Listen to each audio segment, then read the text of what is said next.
Welcome back to the mystical arts of everything orange, folks. Welcome back to our Orange Eye Reviews.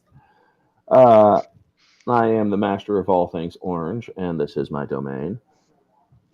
We are doing another Infinity Saga Sunday stream. We're still waiting on one more to get in here, but she will be in here very soon. So we are doing Doctor Strange tonight, master of the mystical arts, sorcerer supreme, and all around ass kicking magic man especially with balloon animals.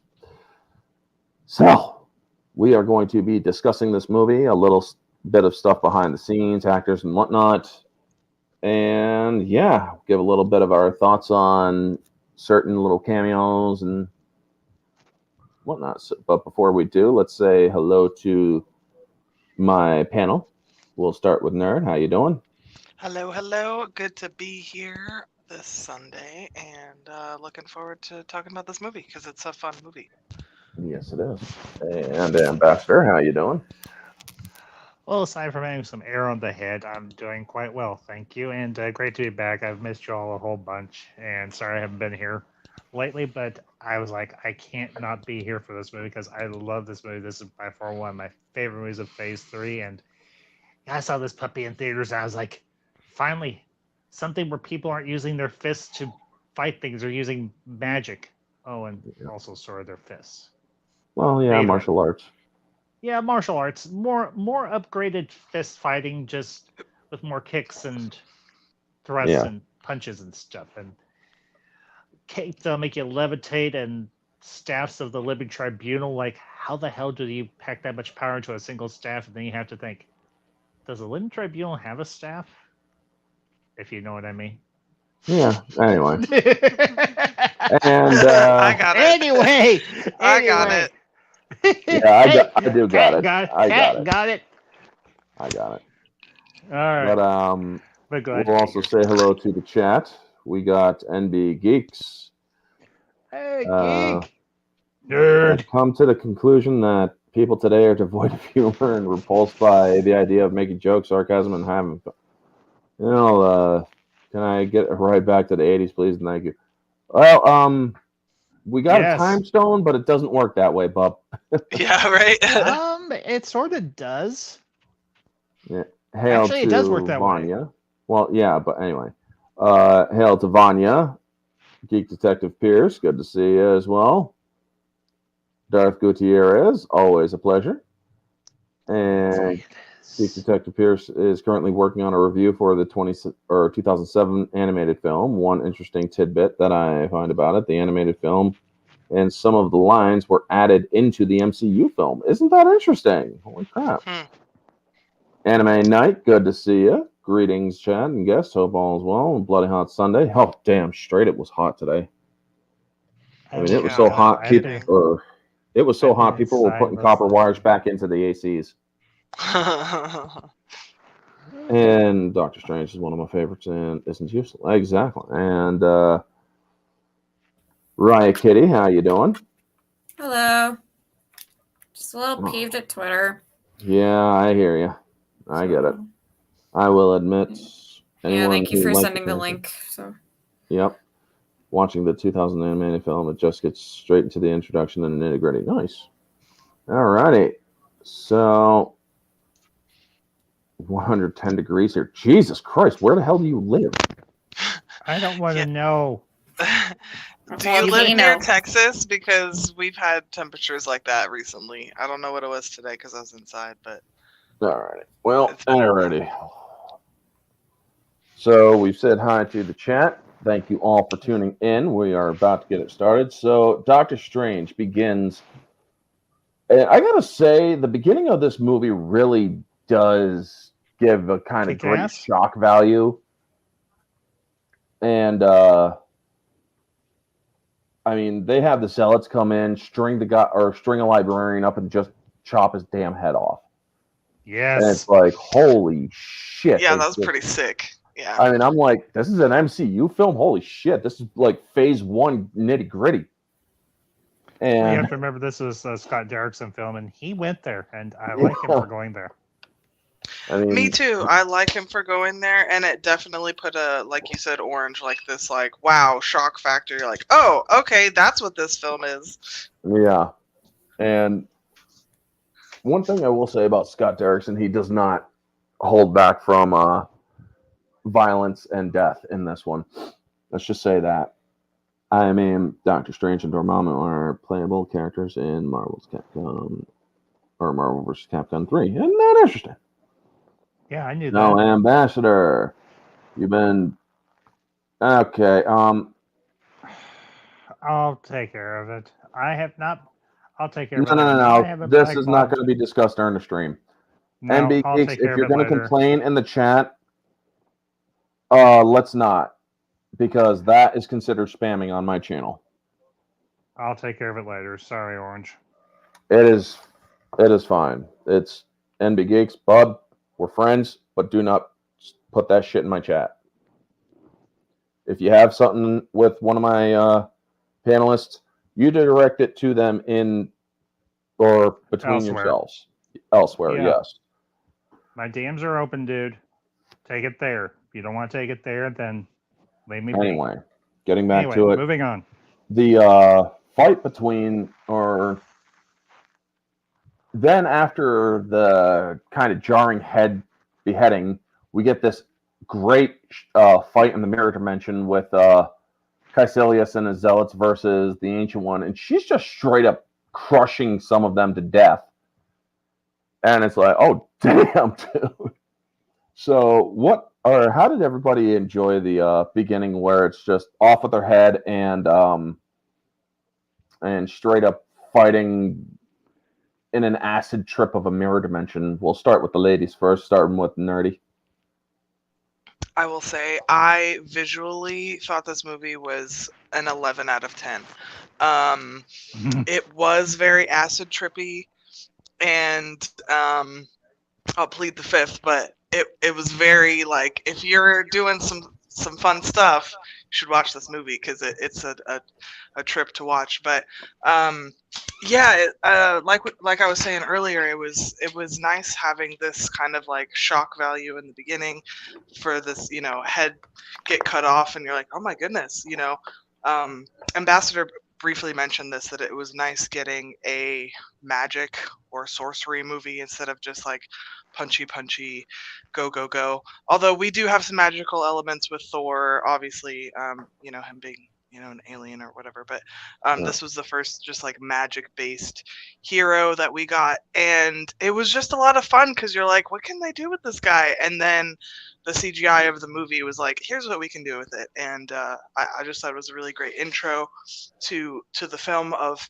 what to expect visually, and then also what to expect as far as like, okay, we're going dark on this one. You know what I mean? Yeah. And Riot, what did you think of the beginning with the off with the librarian's head and the acid trip of a battle? Well, I thought, well, we're just getting right into the thick of things. Like, we're just no to context. We're just like, yep, here we go. Let's go. And yeah, that definitely, serves to like keep butts in seats for the next, like, I think it was, how long was this movie? 2 hours. 2 hours. Yeah, for the next 2 hours. So, an effective job. For sure. Yeah. And here is our ambassador before we give your take. This is from Marvel's Avengers Alliance, folks, the game that I used to play on YouTube. Here's the one that everybody knows him from, the look that everybody knows him from. And this here is more of the kind of the one that is in the movie. Semi, but not really. The more modern look. Not as like gaudy with the cape. Yeah. I mean, I'd love for them to actually take the cape and put it on this one. That way you get a more movie accurate look, but yeah. It must be, they might do it for like practicality reasons, like, how annoying it would be to be walking around with that like cape that blocks your line of vision. You know what I mean? Mm-hmm. Alrighty, but anyway, Ambassador, what do you think of the beheading and The acid opening. trip? Yeah. The opening scene, I mean, you cannot go wrong with Mads Mikkelsen. Mads Mikkelsen was the perfect casting for the villain of this movie. Yes, he was. And the scene itself, it puts you, it gives you the stakes, gives you the idea. This is a brutal this is a more brutal aspect or a more brutal take on the MCU, and I appreciate that. And the fight scene between Caecilius and the Zealots and the Ancient One, perfect, absolutely perfect. The whole Inception-esque CGIing of the city and the battleground and everything, very kick-ass. And the thing you have to remember, Doctor Strange and Inception came out around the same time, so these movies kind of played off of each other in a very interesting way. But the opening scene, love it. Nice. And one little fun tidbit regarding the artists who originally worked on Marvel's comics back in the day. I know whose will reference Steve Ditko, but also Jack Kirby did some good comics. Yeah. Yes, he did. So we then get an introduction after the Ancient One leaves the mirror dimension and sends the portal ring backward to get, or I'm guessing toward the bodies that were just strewn all about. But we get the introduction to Doctor Strange where he's doing a life-saving surgery, and then he's called to do another one because somebody prematurely called brain death due to a bullet leaching lead into the brainstem. And hold on. So we get that surgery where he goes in, and absolutely, it's like, cover your watch because you hear the tick, tick, tick, tick, tick, tick, and it's like, oh, dude, why would you have a watch like that and you're a surgeon? For Christ's sake, that would be so jarring, you know? And we get the nice little rapport between Stephen Strange and Dr. Palmer, played brilliantly by Rachel McAdams. Or is it Rachel McAdams or Adams? Rachel McAdams. Yeah, McAdams. I liked her in the Sherlock Holmes duology as well. She played great in that one too. Oh yeah, she was in that one. Oh yeah, across from Robert Downey Jr. Yeah. Yeah, she played Irene Adler, and she was good in that one. She just does a wonderful job in this movie she has the range to play all sorts of different characters, but in this one, she truly shines as a doctor and as a very compassionate person, or a very compassionate support character for Stephen Strange. Yeah, and she was believable. Yeah. And so then we get to the main bit where he's traveling in his super expensive sports car that he ends up trashing, but he gets a call about that car. Yeah, about a 35-year-old Air Force colonel with a crushed spine and an experimental armor. Now, is it Rhodey or was it the guy from Iron Man 2? I thought it was Rhodey. Pretty sure it was Rhodey. They wouldn't use a line for that for just a complete random. I'm saying Rhodey for sure. Yeah, I think I want to believe it's Rhodey too. And the timing of it would be more Rhodey because this is Phase 3. True. Yeah. And Iron Man in 2 an experimental armor, because we know that the War Machine armor wasn't experimental. Well, to them both, to a doctor, it would be kind of experimental. So just leave it be. It's experimental. Well, no, it's not an experimental surgery. It's the experimental armor, is what they're saying. No, I know that's what I'm saying. The armor would be considered experimental to a medical professional or somebody that's outside of the whole technology. Yeah, or like engineering or whatever. Especially since there are only 2 working quote unquote suits like that.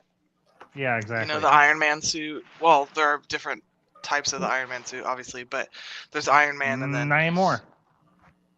Well, true. You're right. But at All that right. particular time, sorry, we're just getting splitting hairs on the timeline They now. were I not, know, okay, I just sorry. looked it up. There you When go. Doctor Strange crashes his Lamborghini, they were not talking about roads. This has been debunked many times and even confirmed by Oh. Kevin Feige himself. While it isn't 100% clear who the Army Colonel actually is, the most likely person is the guy in the hammer tech suit from Iron Man 2. That makes no damn sense. Actually, Okay. it Yeah, does. The dude literally crushed his Doctor spine. Strange is like supposed to be slightly later in the timeline than Iron Man 2. Well, Yeah, early that still on don't it make no damn is. sense. Early on it is, or the early bits, it's actually or they do say that the early part of Doctor Strange is not 2016. It's closer to the it's actually a bit closer to the Battle of New York years, which was Right, because 2012. doesn't he go off to train for like a while? So it's supposed to be. Yes, I don't know if the movie does a good job of explaining this, but it's supposed to No, be an it it extended. doesn't. Like that timeline, like it feels like it's only been like maybe a few months. And Yeah, right, that's what it but does seem it's like. supposed to be like years and years, right? I'm guessing it's at least a couple years. So Okay. at best, we're looking at 2015, 2014-ish. Dang, But the I'm movie does guessing not that. do a good job of making it seem like it's a couple years. Yeah, it really Right. doesn't. I thought it was only like maybe at most a half year. Yeah, it This does. is Or the they one thing don't that really drives me. cover. They don't really cover it, or No. the passage of time well in this. Just like with Star Wars, they never cover the passage of time very well. Right? You're like, how Well, long in was Luke Star with Yoda? Wars- Who knows? In Star Wars, or a lot of people were able to accurately surmise the amount of time. I mean, yes, he was with Yoda for a couple months, where, and it took weeks to get the Bespin with the Millennium Falcon without the hyperdrive. So yeah. Okay. But also the other one is let me pull the thingy back up. A 22-year-old female with an electronic implant to control schizophrenia struck by lightning. Now, there's only one character in the Marvel universe that I could think of that is close to that description, and her name is Typhoid Mary.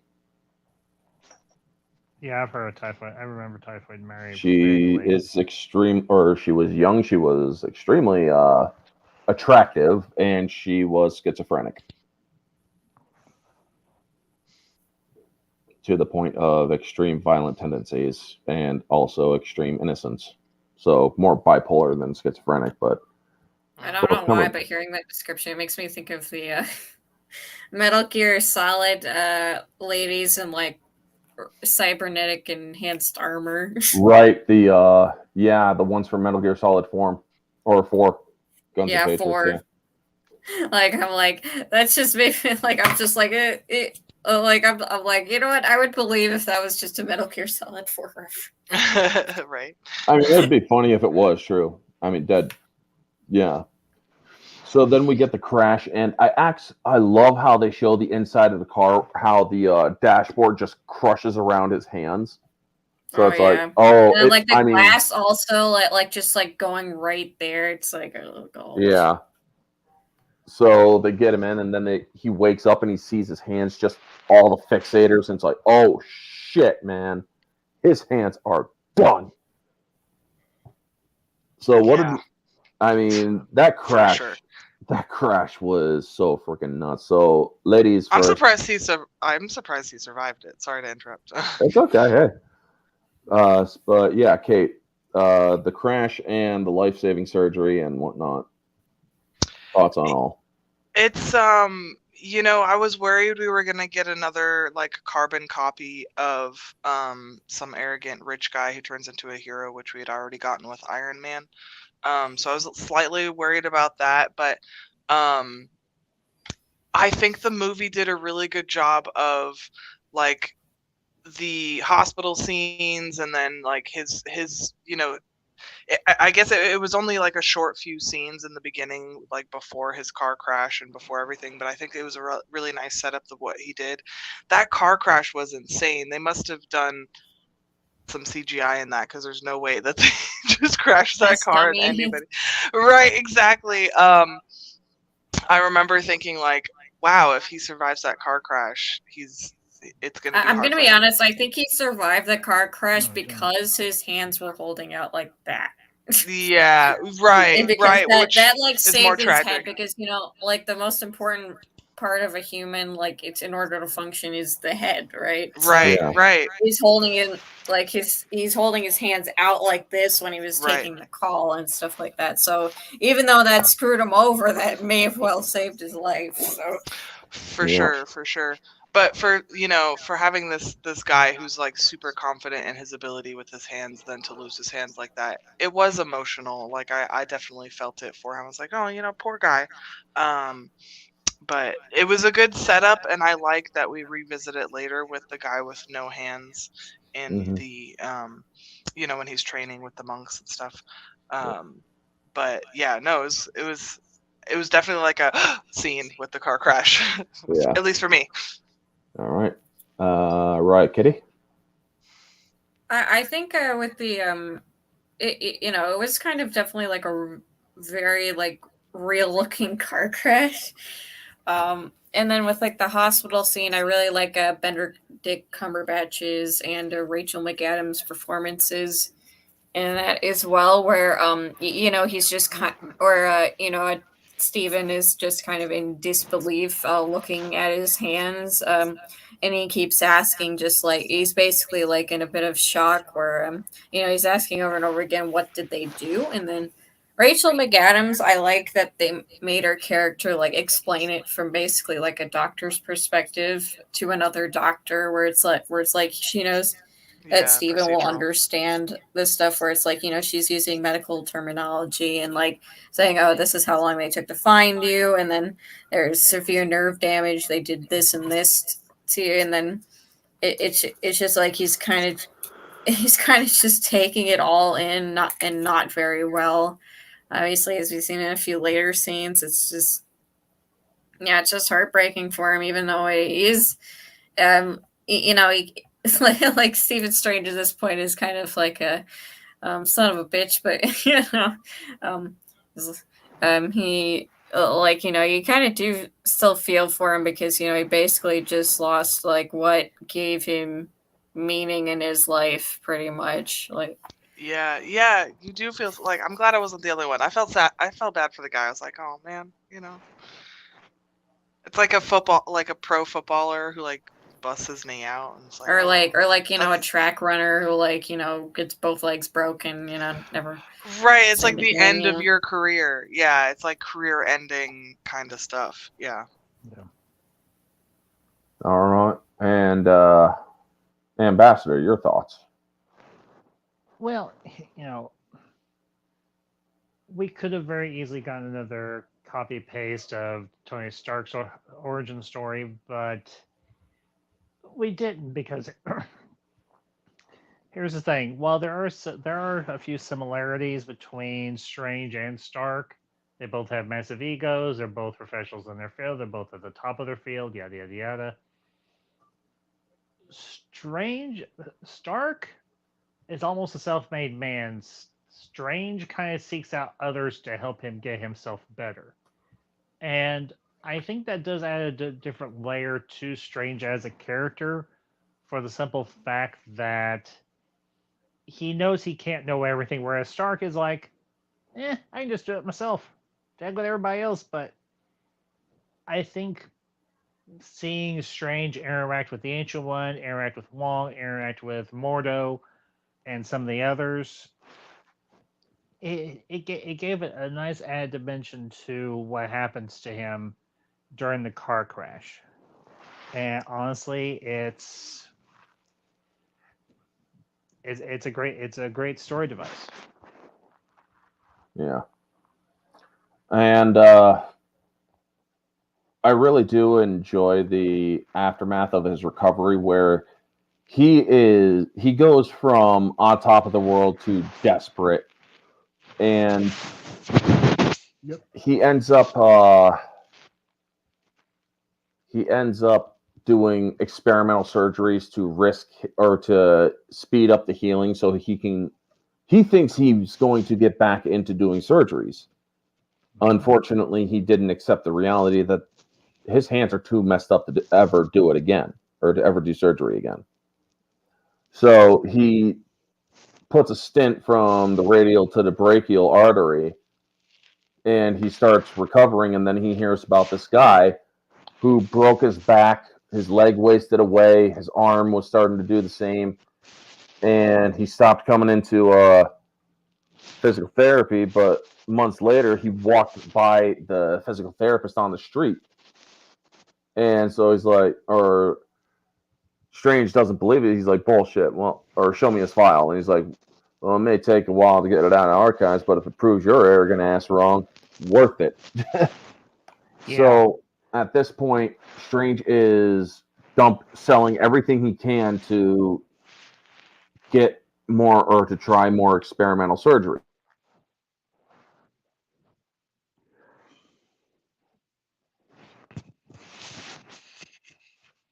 Orange. Cat. Oh, Right. Did we did we lose lose it? him? I think we lost him. Oh no. Uh-oh. Okay. Well, Alright, to continue, I guess what if he was saying, yeah, he was in like super state of desperation to his only goal was to get back into doing surgery. Which is funny when he, when we learn like later on like what he's doing and stuff. Did I lose everyone? No, I'm I'm still still here. I'm still here. Well, we have like 3 out of 4. Uh-oh. Okay. All right, that's all right. We can, Well, we can go. I guess we can keep talking about. Let's see. Yeah, right. Just discuss amongst yourselves, I guess, right? Yeah, let's just carry on. Well, I guess. What did you guys have you guys ever seen the 2007 Doctor Strange movie? You mean the I have animated not. one? I have not. the animated also, one. but I probably need to. So I'll be and that honest, the wasn't- Dormammu in that one is just stuff of nightmares. Well, I know he has his way, but I kind of.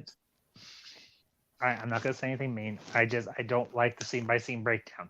I know that's kind of his thing. I understand that. But one of the things I wanted to jump on is, in fact, and this kind of falls in line with where we're going. When the Ancient One, he's been at Carmitage for a little while now, and she's like, "Okay, you think you know everything?" And she's like, "Open your eye," and she puts her thumb on his forehead, and then he goes on that 2001-esque tour of the multiverse. I'm like, whoa, crap. Mm-hmm. I'm like, welcome to the multiverse, Stephen Strange, and welcome to the multiverse, everybody else, and Welcome to the best trip you've ever had. yeah, and it was almost like. Go ahead. No, go ahead, Kat. You're fine. Go ahead. No, it was almost like she was showing him everything you think you know and everything you care about is so minuscule and compared to the things that I can show you. Oh yeah, And just like then- the humbling of the ego a bit, you know? Right. And then when when that happened, his total like paradigm of everything changes, which I liked. I was like, yeah, there you go. Show him something that'll change his life, All right, where are we? I'm sorry, I'm back. Hello. We're just talking about like him meeting the Ancient One and then like her like doing like the trippy Opening thing. his third eye. Yeah. Opening the up third his eye, third- which we eventually see in the other movie. Open your eyes, Stephen.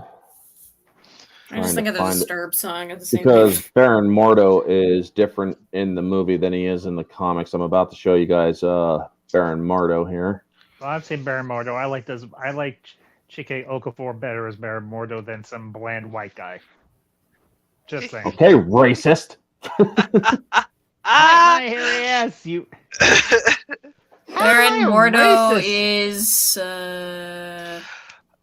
He's a He's the villain. dude in the He's green a suit. full-on villain. He's a villain. Bro, him full and on in the Loki should comics. team up because of the Green. horn They could thing be called going on. They could be called the Green Horny Team. Right, yeah, right, exactly. I'm glad someone else saw it too, because I'm like, I don't bro, know. just He reminds me of like the Mandarin in like the '90s Iron Man with like this suit. No. Yeah, he does kind of He give off reminds that. me of Green the, suit. he reminds me of a very horned version of the Green Ranger from Mighty Morphin Power Rangers, which I He hate. does look like an evil Sorcerer Supreme. I will give it that. So He looks Yeah. like a green Rita Repulsa, except as a dude. Rita Repulsa is a dude. Oh my god. I don't know, Alright. but like maybe like the Green Ranger, but old man. Yeah, old man Green Ranger. Oops, that's a different character. But I like that character. Who is that character? Is that Clea? no, the one or the reason why I bring this one up, she's not in the movie, but her weapon is. This is the wand Nico of Minoru. Watum. This is Nico Minoru and the Staff of One. why didn't they That's introduce her pretty. in? Because the she's second- one of the runaways, Oh, okay. which they had a whole show on. Yeah, and then it got canceled and all that. Yeah. Yep. Oh. I Lame. think I know who that is in that show. Yeah, she's the Wow, what a witch. disservice. Wow, Yeah. right? I know. So yeah, this is Nico Minoru, and here's Daniel Drum. Or we see Daniel Drum in the movie, but this is actually his younger brother, or this is his younger brother, That's such a sweet fucking costume. This Nathaniel is Drum. Spawn cosplayer. Yep, This is giving me Dr. Voodoo. Spawn. oh, this is so good. He still looks I cool, like the though. sash too, like the green sash belt thing Yep. that he's got. Oh, I like the the skulls. green and purple. Yeah. Yeah, Very this guy nice. focuses more on actual voodoo magic than the mystic arts. And he also replaced Doctor Strange as Sorcerer Supreme for a time. Yeah. But the Ancient I'm liking One- the dreads too. Yeah, I don't have a picture of the Ancient One from the comics and stuff. But The Ancient One is an old man. yeah, in the movie he is a she. And sorry, I had to mute for a second. And the Master Hamir is more the look of the Ancient One. However, China whined. Yes. China bitched. China complained. And it's like, Of you are course. not going to do the whole Suck my stereotypical. It's like, fuck off. That's what I would have told China. It's like, you guys don't like magic. You don't like skeletons. You don't like anything. Fuck off. That's what I Right, would have let said us- to China. Let us Go. have our shit. No, they always been to China. Like Well, it's They'll because take China scenes owns out of- Hollywood. right. what I would Well, say? and also China has more people than the United States, so I think that as far as like ticket sales go, they bank on the international market more And they than take the US 90% market. of Although the take now, of the like, Chinese freaking box China office isn't even market. accepting the movies anymore because they don't like anything. No, because they're showing the racist side because they told fucking Disney flat out, your Little Mermaid movie sucks because you're always freaking race bending everything. Which Well, I you mean, know what I would say to China? It's not exactly Like- wrong though.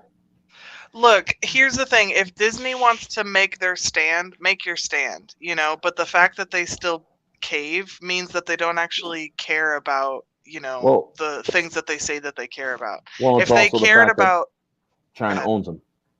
China owns right, them. they do own them. Correct, you are right. But it proves that they don't actually care about the things that they're like preaching and being woke about, because if they actually cared about those principles, they'd stand up to them, but they don't. They cave every time because they care more about money. So I mean, Yep. it is what it is. All I would say is, if China hates everything so much, why don't they just go lick Mao's taint? I mean, I also Zing! like so the acid trip. Hey, sexy goth girl, how you doing? So Hey! the acid trip of opening the third eye. that was also taken directly from the comics, which was pretty nice that they actually showed they cared. And you actually get a tease of Yeah. Dormammu, which I actually have a picture of Dormammu from the game, where you saw the they never did full body villain things for many of the villains in Avengers 8 or in Avengers Alliance, the game. Hmm. But we did get this for Dormammu in the game. That looks nothing like the acid trip from the movie. No, again with the horns.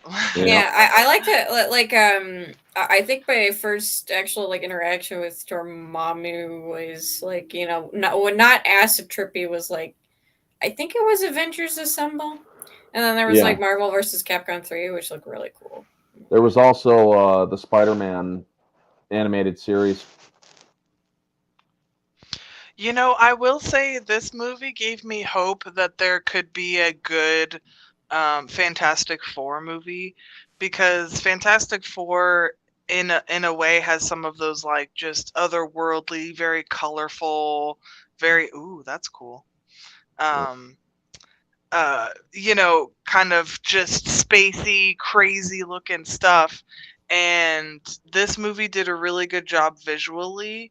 I've seen like the CGI kind of go downhill a little bit in recent comic book movies, but this one just it was seamless. It wasn't too much. I like, there are certain movies that are very CGI heavy that I'm like, ugh.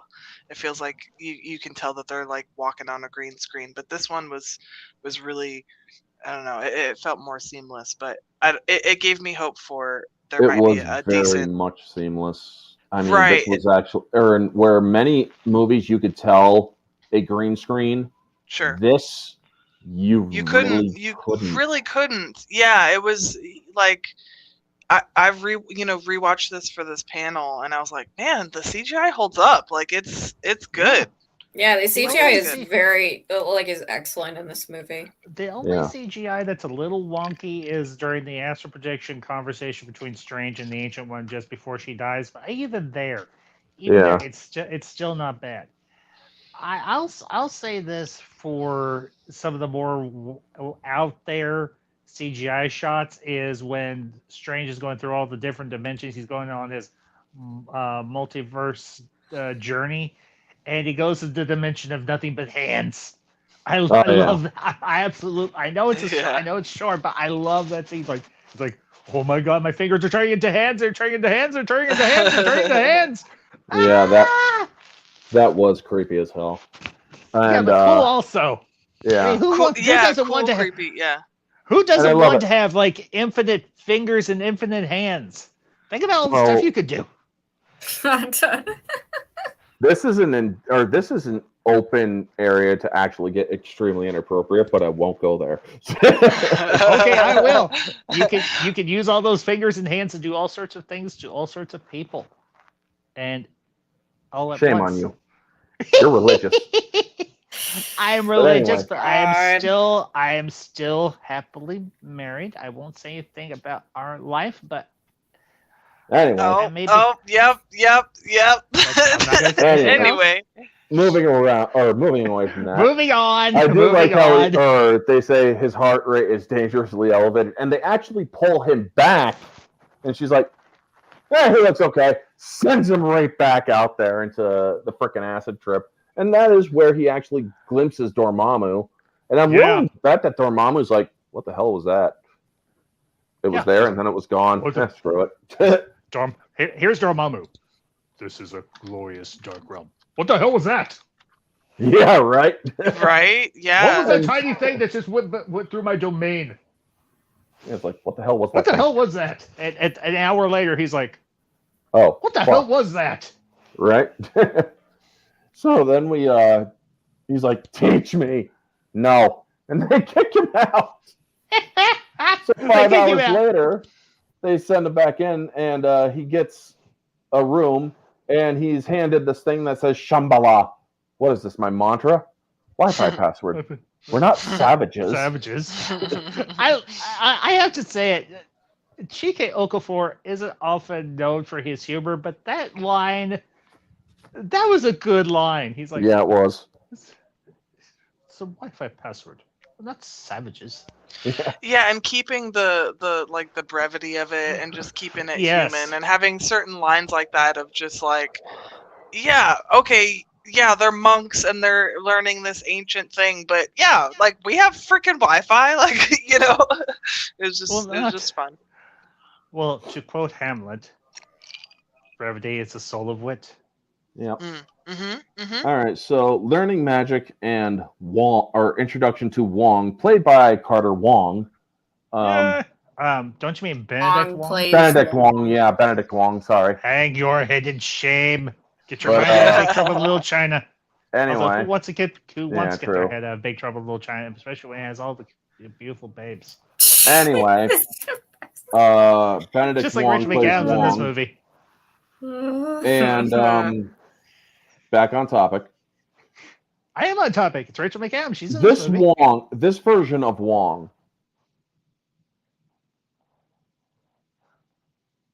Did we lose him again? Oh no. Okay. We never find out what he's going to say. Okay, all right. I will pick up where he left off. This version, of Wong, there you go. This version of Wong was changed from the comics because in the comics he's more of a butler and more of a I'm just gonna say butler because I don't like the other word they use for him because it just sounds wrong. In this movie, he has his own agency, he has his own character, and when you've got an actor like Benedict Wong playing Wong, like just Wong, like like Beyonce or Adele or Bono.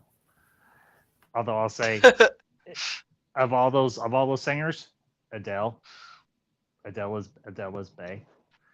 We all love Adele, and but of course later on we see Wong listening to "Single Ladies" by Beyonce. Right, But, which honestly, is again gives that like humanity of like, yeah, hey, it does. We're monks, but hey, I also listen to Beyonce. Like it's not like super cut off from the rest of the world, right? Like, right. It's not like its own bubble or whatever. Like, it's like, yeah, they're in this world too. So, Right. They are like training secretly, but they also listen to Single Ladies. Well, Wong does anyway. And it just goes to show that Wong does to varying degrees have good taste in music. Although I don't mind that he was listening to Single Ladies, although I would have preferred him maybe listening to something by Adele instead. Because it would have made him seem deeper. But anyway, both of you are fairly familiar with the other version of Wong from the comics, and I'm guessing from the animated movie. I am not familiar with the comics Wong. Okay. I right. guess Wong, just completely missed like Doctor Strange comics. I know. That's okay. I am in the same boat as Riot Kitty. Like Doctor Strange was probably the only one of the like Marvel, the ones that have been shown in movies at least. Okay. You know what I mean? Because there are Yeah. a plethora of Marvel characters that haven't been shown in the movies yet. There's a pantheon. Right. There's a whole. Yeah, like I just know Doctor Strange 2 in like the 2007 animated movie. Yeah, so I'm not as familiar with Doctor Strange comics. And then like Ultimate Spider-Man. Okay. All right, I'm back. Sorry about that, folks. That's it. No, you're good. We were trying to pick up right where you left off, where you were saying. And I did. Wong. Yeah, I was Wong. Yeah. drawing from a comparison between Wong and his later stupid ass version that they turned him into with Shang-Chi and She-Hulk. There was nothing wrong with that. I never saw Shang-Chi. Yeah, you're gonna lose me. He is not the kind of guy that goes to a freaking karaoke bar and gets wasted. I'm sorry, that's just not the kind of person that Wong is. Actually, I do. From the comics and shit, he's not that kind of person. You don't know that. See, that's where Marvel. Marvel strays from the comics, though. Like because Civil War was. Yes, they did. They strayed from the comics, but I don't approve of of the direction that they went with. Excuse me, sorry. Marvel after Endgame. Well, a little before Endgame, but after Endgame mostly. But anyway, I do like how Wong is stoic. He's actually a very serious character in this movie, and he essentially he tells them he's like, you finish all, or how's your Sanskrit? And he's like, I'm fluent in Google Translate. And he lets him see the Forbidden Library of Yeah. the Ancient One's private collection. Technically, no knowledge is forbidden, Carmotage. They just have to be trained well enough to study. Or no knowledge is or nothing is forbidden except for certain practices is how he puts it. Yes, it is. It's like Winx Club. So, Right. Yeah. Which makes sense though, because it's like, especially when you get into like Multiverse of Madness with the Darkhold.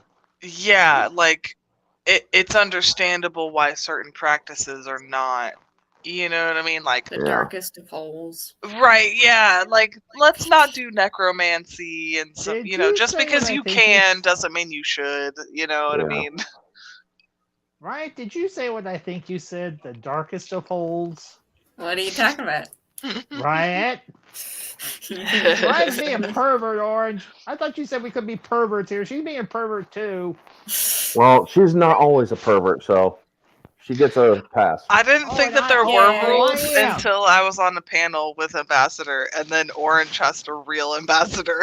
Well, that's my Anyway. one To pervert reel moment me per in. stream pass. So there. Hey, I We could have then- died Wednesday night for all I know. So then we get to But did you? I'm glad you're die? still here, Ambassador. yes, I'm glad you're Fine. still here. Sorry. So then we get to Although that might change. sling rings and portals, and I love how the Ancient One just traps him on Everest, and she's like, or Marlo comes in, or how's her new group? Well, no, in a minute. Oh God, not again. And he's on, or she's like, 30 minutes up in this, or in these conditions, a person will go into shock. However, you'll probably go into shock in the first two. So he manages to do it after seeing that Master Hamir only has one hand and is able to do it. So he kind of does get the right, he gets the right inspiration, so to speak. So, what did you all think of the Everest scene? We'll start with Riot this time. I mean, that's it's just some very like kind of like intense, like time sensitive training up there to like, you know, he has to like, you know, keep a clear head and, you know, and actually like, you know, observe and like remember what everyone else was doing. So to like, you know, actually like do like get out of this situation. So I do like that, you know, it's just like it shows, you know, Steven's intuition, like that kind of a thing. Like you know, he can work under high pressure situations, like, you know, as he was a doctor, like a surgeon. So it just like kind of you know, keeps his character consistent, I think. So Nice. Kate, Everest. So, I just because I noticed patterns, it was funny because I was like, why is it every time that somebody's trained in this like mental thing, they have to like climb a mountain? I thought of Batman Begins, where he has to like climb up this mountain or whatnot. But yeah, just to go off of what Riot Kitty was saying, it was nice seeing this like kind of training in mental fortitude, which he already, you know, needed to have, again, because he was a surgeon and he has to perform under high stress scenarios. This is a different kind of scenario, and he has to open his mind and approach it in a different way and not see things through the way that he's seen them before. And so having this kind of like task that's more mental than physical is, I don't know, I think it was just great with his character development that we see. And it's like necessary on his journey, if that makes sense. You know what I mean? Yeah. Ambassador. You sure you want me to comment on this? Oh, just do it. Oh boy, here we go. I'll behave. The sling ring scene with him up on Everest, it is, I think, a great piece of it's a very comedic scene, particularly between Mordo and the Ancient One, and it it does show that in desperation you will push yourself beyond your limits to achieve survival, and obviously Strange does. Otherwise, this been one hell of a short movie. Or well, he would have been one of the shortest run heroes in the MCU because That dies of hyperthermia credits. dies of hyperthermia. Right, exactly, from going up a mountain. And then it goes to directed by Ryan Johnson. Roll credits. You shut Like, your it just- filthy face. You are never to mention that name ever again in my lifetime. Or yours. Anyway. I hope that Directed by whoever directed the last episode of Black. I could just see him shaking his fist at the, in his room. Yeah. And so I hope something very bad happens to that man in the near future. I hope I get to see it. ditto. Anyway, he's learning at an accelerated rate, and he wants to learn about astral projection. And Wong just tells him to get the hell out of the library. He's like, "No." So instead, Strange just conjures portals in the library, stealing a bunch of books, while Wong is listening to Beyonce, and he steals the book out from right in front of him. That was so freaking hilarious. It was. That was a very comical scene, but also they kept it suspenseful where you're like, oh my god, I hope it doesn't catch him, and you're like, oh no, he's good because he's listening to Beyonce, Yeah. But then he just steals the book right out from underneath in front of Wong, and Wong's like, dude, what the hell? It's like, oh my god, what the heck? No, So, better. one. Dude, where's my book? Yeah, Dude, where's my book? So the Ancient One. Where's my book, dude? All right, calm down. So the Ancient One teaches him about the mirror dimension because he's kind of getting a little too quick with his training. Yeah. And he's also questioning his teachings and whatnot. So... Don't you mean her teachings? No, the teachings that he's receiving is what I meant. From and her. So I do love how she's like, and if I was to tell you about everything there is to know about out there, you'd flee here in terror. Which is a nice line. And I'm Stephen Strange. Then we get to the relics scene where we learn about the vaulting boots of Valtor and the Wand of Atum, the Staff of the Living Tribunal,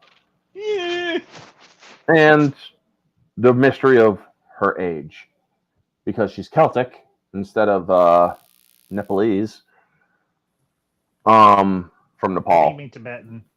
Or Tibetan. Well, they are, or Kamartaj is in Nepal, so. But the Ancient One was always depicted as Tibetan. True. Right, but okay, so we were talking about this a little bit before the live stream started. I was kind of okay with, I don't know, Tilda maybe, Tilda Swinton being the Ancient One, just because I've seen her play a plethora of things, and I don't know, maybe it's just me, and I'm a huge hypocrite because I complain about race swapping, but I don't know. Tilda Swinton, she can play anything. I've seen her play an old man. I've seen her play, you know what I mean? Like, she's played Gabriel in... What old man did she play? Oh, what movie was it? I'd have to look it up real quick. But they put her in, obviously, like, a lot of makeup and stuff. But I don't know. She's kind of like a transformative actor where... well, she wasn't playing a male Gabriel in Constantine. She was playing indeed a female Gabriel. Right, but what I'm saying is, like, if we're talking about race swapping or gender swapping, nobody complained about gender swapping in that movie because her performance was so good. I'm not going to complain about race swapping in this movie because her performance was good. You know what I mean? Like, she just is true, plays yeah. whatever character she's playing, she plays it well. And so I'm never going to complain about her playing. Like, they could cast her as whatever and she would knock it out of the park. I would, Well, here's the thing. assume. During this time, they were merit-based roles, or they were Right. merit-based casting. Right. Now, all you ever hear about behind the scenes is, I've never had the or there's never been real representation of my kind of or me in these movies, or Right. you don't see women getting these great roles, and it's like, where the fuck have you all been?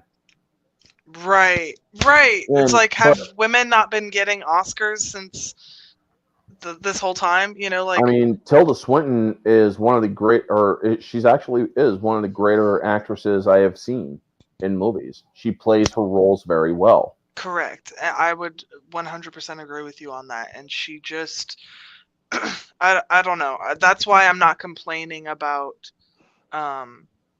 the gender and race swapping here. And usually I'm not a complainer of gender or race swapping if it's merited. Like, like, let's say, we brought up The Little Mermaid earlier. If The Little Mermaid had been amazing and she outsang the 1997 version and she outacted and outperformed, I'd be like, yeah, absolutely. That's why she was hired. But that wasn't the case. You know what I mean? She was hired because she was black and they wanted black Correct. people to be represented. That is the reason why people totally didn't or totally denied that movie. Correct. Versus, if you want Tilda Swinton to play any character, she has the acting props to prove that she can play any character. Mm-hmm. I mean, you can have her play a freaking quadriplegic transformer that and I would believe it. I would issues, believe it. You would Yeah. fucking believe it. Yeah. Yes, exactly. But she is a character actor. And that's why I'm not complaining about the swap. And that's why I like her in this role. And even when they bring her back during the Infinity War stuff, when she's talking to Bruce / the Hulk, it's good to see her character have its own arc, even though she is, a minor character in the background. But no, she plays her character was great. Role. Yeah. Right. But her whole thing was great. Like, her opening his third eye, her not giving him time to breathe and have a break, like, just her training of him is like, she knew his potential and she was pushing him to his limit, and she added to his character development throughout the movie, and it worked well in this movie, Yeah. And it really does make you wonder if the time travel thing is as rule following as they all think. She already met with the Hulk, so she already told the Hulk Doctor Strange was meant to be the best of us. So yeah. But in this movie, she says, all I've seen is the many possibilities of your future. I've never seen your future, but it's many possibilities. And that's exactly what Strange saw when he saw the 14 million possibilities of the outcome. So imagine the holding that knowledge and having that knowledge and having to keep it to yourself. I'm assuming it would be a tremendous burden. You know what I mean? We will get there when we get there. Trust me. I would just tell people. I don't know. Well, as he says, if I tell you what's going to happen, it won't happen. Well, and it's kind of like training. You can't teach a baby to drive a car. Like, they just can't comprehend that yet. They don't have the physical capacity to do that yet. So I understand. Try to teach dogs to drive cars. Right, but there's an understanding of you train somebody in phases. You only give them what that they can handle at a certain time. And not to say that everybody's a baby or whatnot, but in that scenario of his training, he was a child, and so he couldn't essentially, yeah. Alrighty, so the next main thing is he takes the eye of Agamotto, and Moto. Agamotto, whatever. No, Agamotto. Say it right or don't say it. You say potato, Anyway. I say potato. And he starts using the time stone, and he checks the pages of Cagliostro that were torn out by Caecilius. And I first thought it was Wong and Mordo who started creating that mirror barrier. It actually wasn't. It was actually a spatial paradox that was beginning to form. Yep. So it's like, oh shit, man. Yeah, right. Stakes pretty high. Because then they tell him it's like you weren't protecting time, you were breaking it, or manipulating, or you weren't manipulating time, you were breaking it. So, what did you all think of how they mentioned the Avengers? While the Avengers protects us from physical threats, the sorcerers protect us from mystical. And we then learn about the London, Hong Kong, and New York sanctums where Agamotto built them where magic is concentrated highest on the planet, and what they keep at bay, because as soon as the shield goes down, Dormammu comes in. So what did you all think of the learning about the Eye of Agamotto being an infinite? Well, it's confirmed later it's an Infinity Stone, but everybody basically knew beforehand that's an Infinity Stone. Yep. We'll start with ladies first. Another shiny rock. Yeah. It's more than a shiny rock. It's a shiny rock. So, sorry. Yeah, it's all right. Kate, what'd you think of that whole scene? I liked that they brought it. Obviously they have to knit it into the Marvel universe and mention the Avengers and this was during Phase 3. They're leading up to Thanos and the Infinity Stones, so they got to bring something that to tie it in, right? So I appreciated that tie-in. But it did make sense, that we've talked about this earlier in this cast about we go from punchy, powerful Avengers to now we get this kind of mystical, magical realm, which is totally different than the world that we've seen. So it opens up the cinematic universe to more opportunities. So it makes sense that they say, hey, if there's an alien invasion, the Avengers are going to handle it. But if there's some sort of magical invasion, yeah, what's Iron Man going to freaking do against, a supernatural attack? You know what I mean? Yeah. Like even let's, in the DC universe, the Justice League will call in John Constantine because they're like, yo, man, we need help with this like mystical stuff, so it makes sense that in the MCU we get kind of that same thing of like, Yeah. all right, we have this magical realm and we have people to take care of that. Here we are. And you're absolutely right, because imagine if Iron Man was in Hong Kong when the London Sanctum fell, it'd be like, what would he be able to am I do? supposed to do with this? Yeah, what would he be able to do? I don't even know if Tony would even know what he's looking. Yeah, right. He'd be like, Friday, what am I looking at? Be able to do shit. Yeah, he'd be like, Friday, what am I looking at? Cannot compute. I'm sorry, I don't know, boss. Yeah, right, exactly, yeah. Friday.exe stops. Right, yeah. Friday, you're fired. Right. No, and that's what would have happened. So it's good that we open up this because like Strange can like do his own stuff too, like outside of like the Avengers, that kind of thing. So because he's actually more part of the Illuminati and the Defenders. Right, instead of and the that's the Avengers. whole point, is like they do their own thing, and his own thing is like super magical, which we haven't seen before. And like, I don't know, I liked this movie because it opened the MCU up to more possibilities. All right. And Riot, your full thoughts on the time situation. Honestly, like, with like the sanctums falling, like it really does feel like, it's arriving to the climax where everything is just, it's going straight to hell. To be honest, like, and then, like Strange has to step up to stop. And yeah, like the Avengers, like I think maybe Thor could do something, but like not like the vast majority of them could not do anything.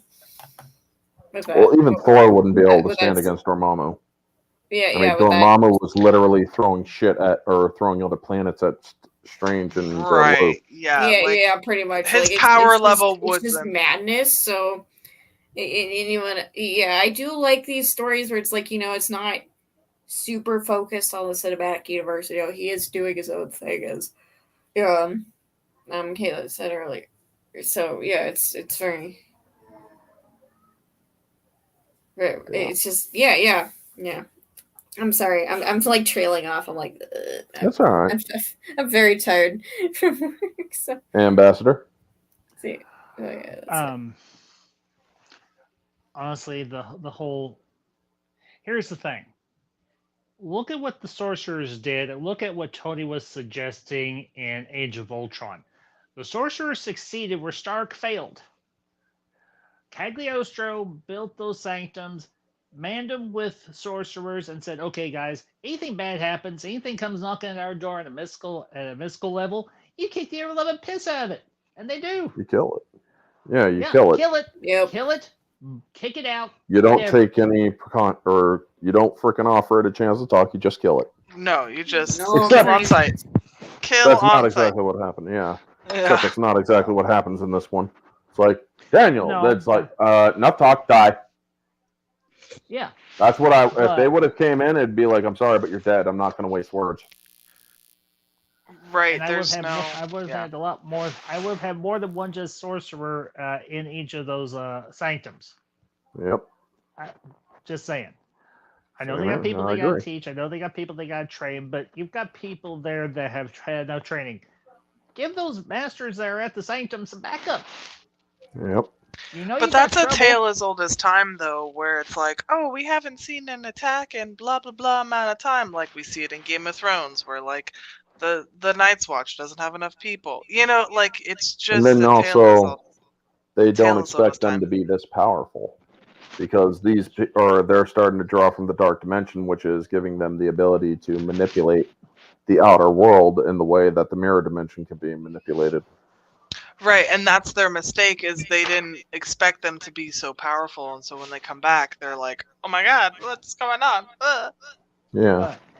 But as far as them giving Strange the rundown, and then you actually see later on. I know we'll get to it when we get to it, but I'll just touch on it briefly here.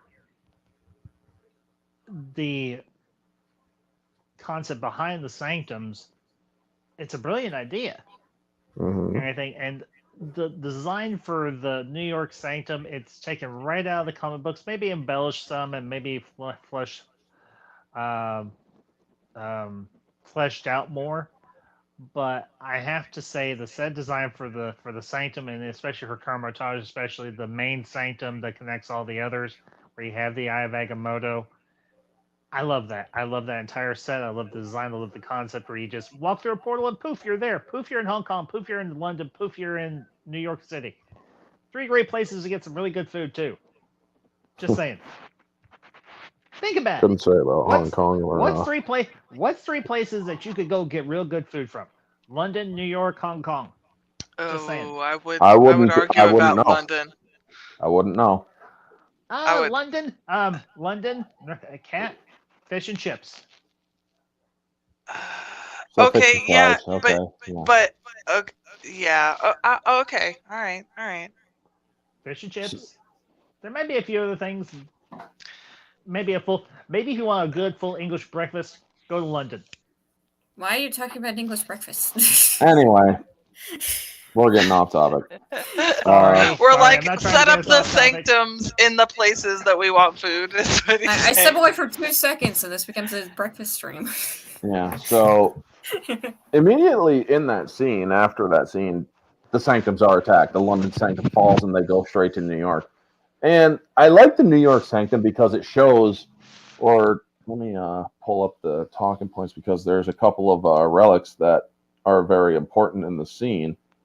Yep. Um, The vase thingy. Yep, which is actually, or which is known as the brazier of Bomb Goliath, or Goliath, or Goliath rather. Bomb Wow. or Bomb Goliath. Bomb Basically, if you introduce any fire or flame in front of the brazier, it spits out a flame that can destroy any dark soul. Oh, okay. So that is why Caecilius basically is like, well, shit. When he first saw him he's like, aha. And that's when he gets on guard. He's like, whoa, oh, no. And then he's like, you don't know how to use that, do you? So I always was wondering what the heck the prison little thing that he puts Caecilius in. Turns out those are physical bands or crimson bands of Cyttorak or Cyttorak. No, it's Cyttorak. So it's always been pronounced in the MCU. They've never pronounced it in the MCU. They have, They pronounce it in the cartoons. It's always pronounced Cyttorak. Everybody says Cyttorak, so just say Cyttorak. X-Men Evolution, I've heard it pronounced as Cyttorak. So Cyttorak. I've heard it pronounced different ways. So I'm not going to argue about the pronunciations. We're just going to get on with it. I don't care about the pronunciations. Interact. Anyway, I do like the battles, and this is where Caecilius basically tries getting into Strange's head, and he tells him, he's like, do you know the secret behind the Ancient One is she's hoarding knowledge and she draws strength from the dark dimension just like I do. And another funny part about it is like, he's like, what's your name? Mr. Doctor, actually. Mr. Doctor. Strange, I know. Maybe so. Who am I to judge? But I really do like the whole battle at the New York Sanctum, and then the Cloak of Levitation stops the blades every time Caecilius tries attacking him. So, what were your all thoughts leading to, or before we get to the hospital scene, but the battle at the New York Sanctum? We'll start with Kate. Ooh, it was fun. I don't like. There's no parts of this movie that I was like, meh, I didn't like it. I did have one question though. Sorry to. It's on topic. Mm-hmm. When Captain America and Black Widow are on the roof and they're talking to that guy from Hydra, and he's like talking about all those magical beings, and he's like listing them off, and he's like, Stephen Strange. Yeah. Where does this movie come in line with that one? Stephen Strange was this was in 2014. Stephen Strange was already heading towards Kamar-Taj at that point. Okay, so they had known about... he wasn't at Kamar-Taj. However, he had already had his accident, so he was trying to find his way back, which Hydra would have read on his desperation and possible finding a new course in life.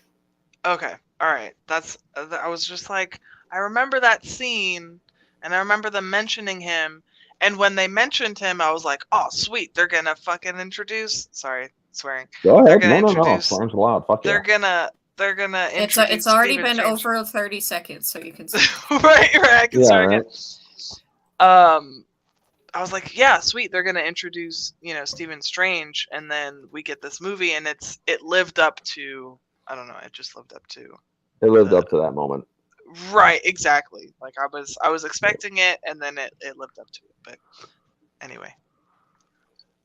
Riot, what do you think of the Battle of New York Sanctum? You know what? What I really like about this movie that I think Quantum Mania got wrong, and this is just like comparing like choreography and like visual effects, right? Is that I feel like Quantum Mania did too much, like visual overload Mm-hmm. or whatever. Like I feel like it did that, and then like I think I have like a slightly newfound appreciation for this movie. Rewatching it and like seeing some of like the fight scenes or whatever. Where it's like you know what, they did a lot of trippy stuff. Right, with like how like blades and like the magic, all of that stuff, but like it never felt like too much for like the eyes to comprehend. Right. You know what, that's what I really like about these fights. It wasn't exhausting to watch. Yeah, it's not anything specific about this specific fight, but yeah, it's just like I have a new appreciation for this movie. Like looking at the fight scenes, where it's like, yeah, it's not too much to look at. So yeah, that's all I got. All right, Ambassador. The fight in the New York Sanctum. Okay, the first thing I want to comment on is how the bands of Sidorak lock in place. It's like, no, you're just gonna park your ass right here, Caecilius. You're gonna just shut up for a minute and stop being a pain in the ass. Unfortunately, he brings out of the bands, which shows that physical bands of Sidorak aren't as powerful as the metaphysical bands of Sidorak, which we see on the arms of the Juggernaut. And he smashes stuff and it's glorious. But anyway, I digress. The choreography for the fight is actually really well put together. It's very fast paced. It's very kinetic. The one thing I like is the doors that'll send you anywhere. It's like portals within portals within portals. The doors in at Carmitage will send you to the three places, but then at least the New York Sanctum, you can quite literally go anywhere. All you gotta do is turn a mystical knob. That's it. And you can send your enemy to the middle of the desert where they can burn to death and die of dehydration. Yep. And the other thing I'll say is the invisible blades, the design for those and how they visualize those. That's what has to be one of my favorite effects. It's like you're essentially making a blade out of thin air, and they're just going zoop, and then zoop, and you're stabbed. Mm-hmm. And the fight between the one zealot and Strange, and the cloak of the levitation is beating the ever loving crap out of that zealot. And it's like, why won't you just freaking die? It just keeps beating his head. Yeah. And then of course we get as Strange gets stabbed and he gets his butt to the hospital. Yep. I know we're not there yet, but still, it's connected. It's a good segue it's a good segue there, because we get to the hospital and Christine is there and she has to do the surgery on her own, and I love how he pops out into his astral form, which then the Scott Adkins zealot does to go after him. That whole fight inside where they are knocking physical things over. And then also sending a bunch of things out of the vending machine and allowing Dr. West to grab a lot more snacks. It's like, fatten up, you fucker. But it's you then realize that defibrillator can actually affect the astral plane, which is pretty interesting because he uses it to fry him. Yes. And so he then gets back into his body and they're having their nice little talk where he ends up in Kathmandu, like the song from Bob Seger. Kathmandu. Yes, but Kathmandu. Anyway. He's gonna hate me eventually. Ambassador, I swear you're doing this on purpose. But anyway. I'm not really. I'm just a stickler for pronunciation because it has the H in there, so it should be Kathmandu. Yeah, but they ended up pronouncing it without the H in the movie. Not everything is English phonics, though. You have to consider. Yeah, it's not hooked on phonics. But anyway, sorry. I love how he's like, she's like, tell me the truth. Well, I ended up fighting this mystical family, and or left them in Greenwich. So the quickest way to get back there is through the portal I opened up in the broom closet. All right, Why fine, is don't it tell me. always Mop closet. Greenwich? Why is it Or always mop Greenwich? closet, yeah. Well, because that's where Bleecker Street is in Greenwich. Yeah, Yes. but we just had a stream, not too long ago of 4-2, Thor yeah. 2, yeah, in Greenwich. It's like do they Which way to just have Greenwich? This one, Did- 2 stops. do they just have like a tax credit or something to like film there or like mention know. it? It's a different But- Greenwich. This is Greenwich, New York, not Greenwich, England. I Yeah, understand. but anyway, I know. I like how Yeah. when he goes through the portal, and she's just like looking around, like, what the hell have I been experiencing? And then suddenly the broom just stops, and she jumps out of her skin. Yeah. I mean, Mop. yeah, whatever. Anyway, Sorry. ladies, what did we all think of the astral fight? We'll start with Riot. The Astro fight, honestly, like, damn, like, again, like, the choreography is just so good in this movie. It really is.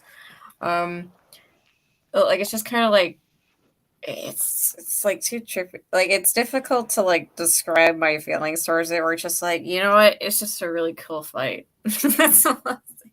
Yeah. Like, this is another really cool fight in the movie. And that's all I gotta say on it.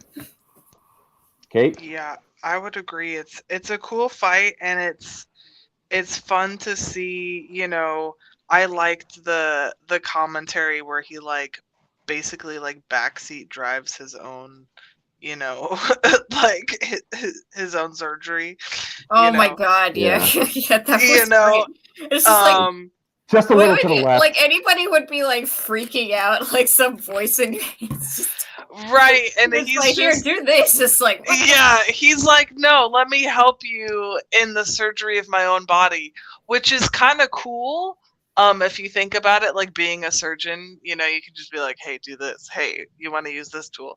But I think, since we just had a fight scene, the movie did a good job of like pacing it so that it seemed more comical and fun, and the choreography, I think, definitely helped with that. I know we keep commenting on the choreography for these fight scenes, but they really did do a good job of making it. Because if you think about it, like, you're like, how can I make magic, like fun visually to watch? Because if you think, the thing most people think of is like Harry and Voldemort standing there with their wands, and the blast of energy comes out, but they did a good job of this like astral projection / magical world of fighting, and I liked how it affected the real world, where like things fall over, and you guys mentioned the vending machine scene, but it was just fun how it it was just a fun scene, and again, props to the guys who did all of like the stunts and the coordination and all that, because they did a good job. All right, Ambassador. The one thing I appreciate is they actually had Benedict Cumberbatch on wires hanging above the table, and so that Rachel McAdams would have him to interact with, and it was actually a dummy body laying on the gurney that she was sticking the syringe in, and then they CGI'd that whole thing, and it looks so good. And you're like, he's like, I guess I'm gonna get out of my body now and fight this guy. And she's like, what? You're gonna have to do what? She's like, and I'm talking to your ghost? He's like, no, it's my astral form. But the way that it's something so simple. You suspend your actor on wires and have him just interact with his co-star, and you got a dummy of him below. So it's two strangers for the price of one. And it is interesting that you have electronic technology interacting with the mystical universe. Think about this. Really think about that. he's like, turn up the juice and shock me again. She's like, but your heart. She's like, just do it. And we find out that there is some way that the real technological world can interact and affect the mystical. The physical and the spiritual are intertwined. Yeah. And that to me is actually kind of a cool concept. And of course he gets him going back through the portal, and she's just saying there the portal closes and the mop falls over. She's like, ah, like what the hell? She's like, I can't take any more of this. Yeah. He better not pop up again. Oh, and believe me, I love her reaction when he does again. But so we get back to the sanctum, and well, at this point, he has had enough. I mean, we get the nice swoosh where he pulls the levitate or the cloak back on, which is straight from the movie trailer, which is nice. Yeah.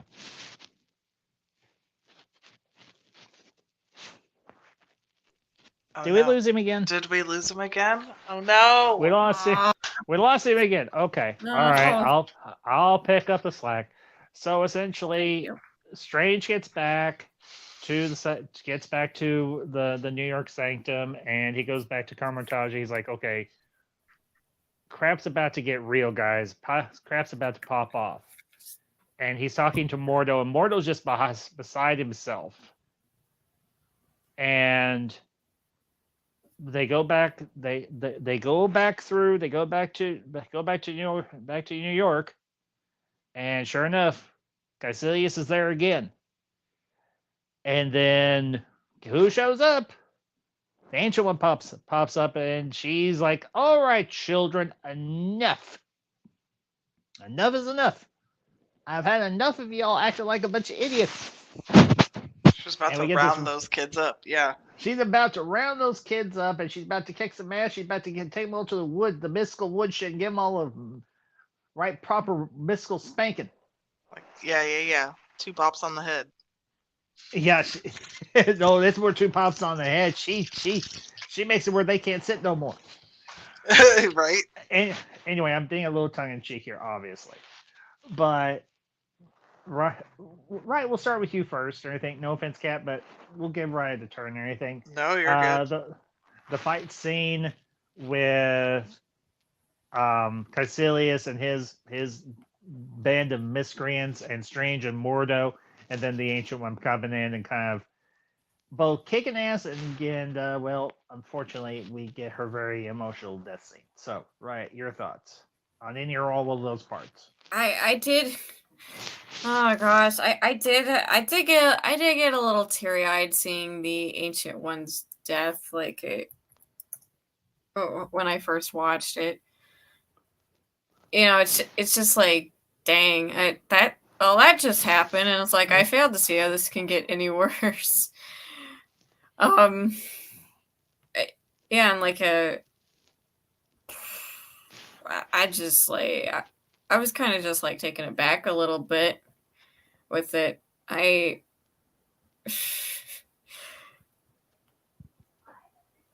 was just kind of taken aback a little bit. And you know what? Again, yeah, choreography again, really good. I'll just keep gushing about the choreography and stuff like that. You know, it's just a well executed fight, and they did use I think a little bit of martial arts in there as well. Are we in the next fight or the mirror dimension fight? This is versus the Zealots, Caecilius and the Zealots. Yeah, in the mirror dimension. Yeah, the mirror dimension. I like how Strange flicks his hand, and he tries to trap Caecilius with this weird thing. I don't. It honestly looks like it kind of a weird spinal cord, basically. I'm just well, okay, that's fun. And then yeah, so it's he's still using his head too. So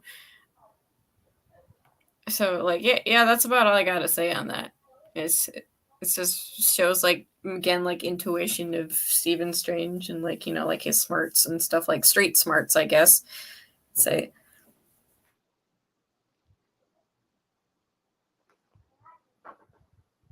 And anyone else can go next. Well, all right. So we're in the mirror dimension fight now.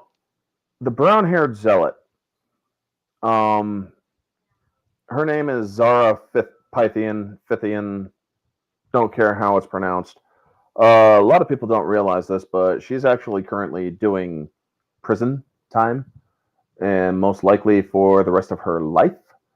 Because unfortunately, Disney has a bad habit of not screening their actors and actresses' backgrounds too well. Because this woman was grooming a kid with her boyfriend, and turns out, yeah, she got found guilty for it and is sentenced to many years in prison over in the UK.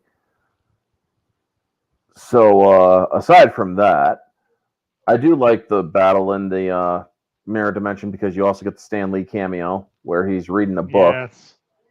and Yes. we then get Always where love those. the ancient one steps in, and well, the truth is out on her because before the internet shut off on me again, I was talking about where Stephen Strange confronts her about it. And it turns out, well, yes, she has the dark dimension sign on her forehead or on her brow. And so she separates her students from Caecilius and takes on.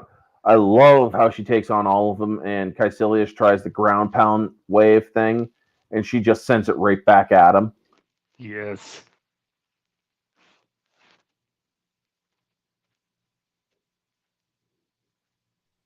Oh no. I did like she did put up like a fight. She didn't like go out just like kind of pathetic, like, you know, she is the master after all, right? You know, even though she did die. Oh no, did our chat?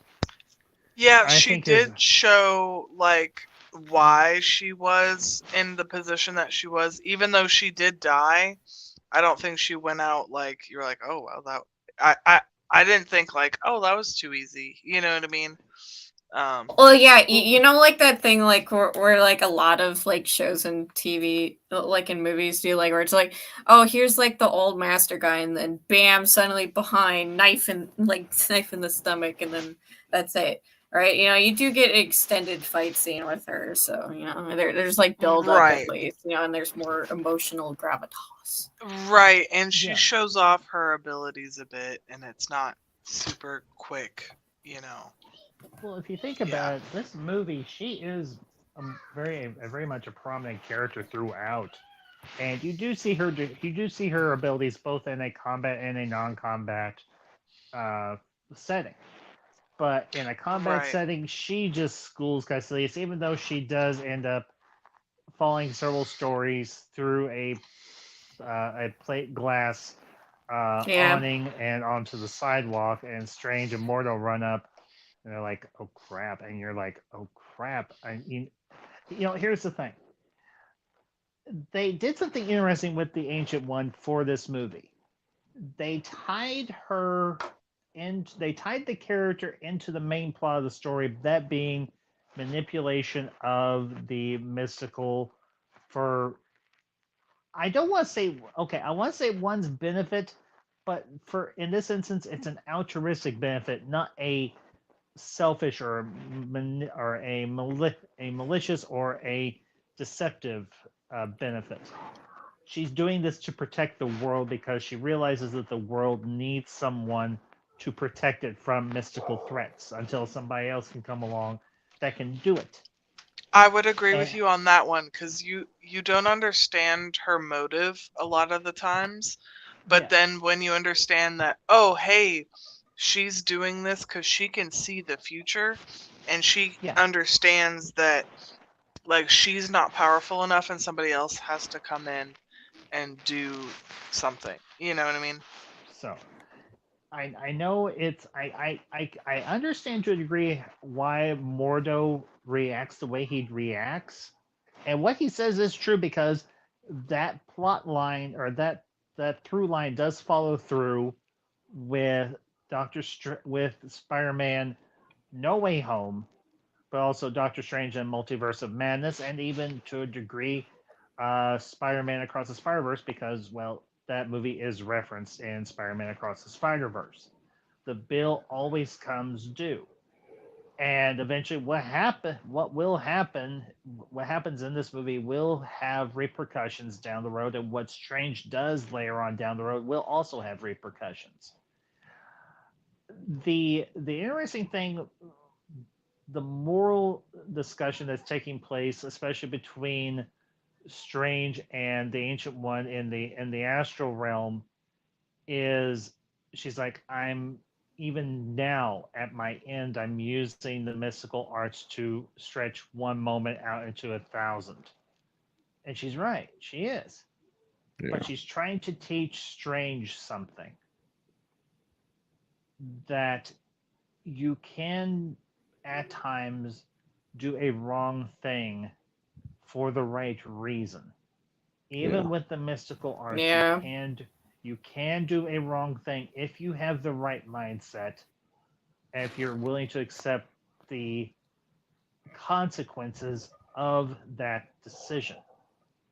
Yeah. Because I think in this movie, and I'll say this real quick because I think this movie, I think we missed one thing, and it's not necessarily something bad that we're missing.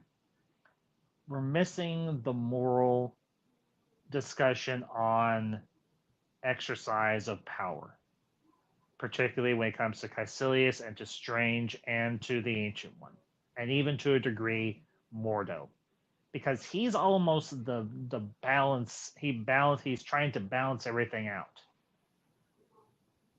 Well, Mordo was Yeah. also very rigid, or as she says, he's very rigid. Yes, he is, And Yeah, or it's because of his past experiences that has made him rigid, where he thinks that he needs to abide by the rules, otherwise he risks going down a path that is wrong. Well, Or like path of no return, right? You know? which essentially he does give into that, which we see in the post-credit scene. Mhm. One of the things, or because after the Ancient One dies, he's completely broken at this point. He's willing to go on, however, he's broken. Mhm.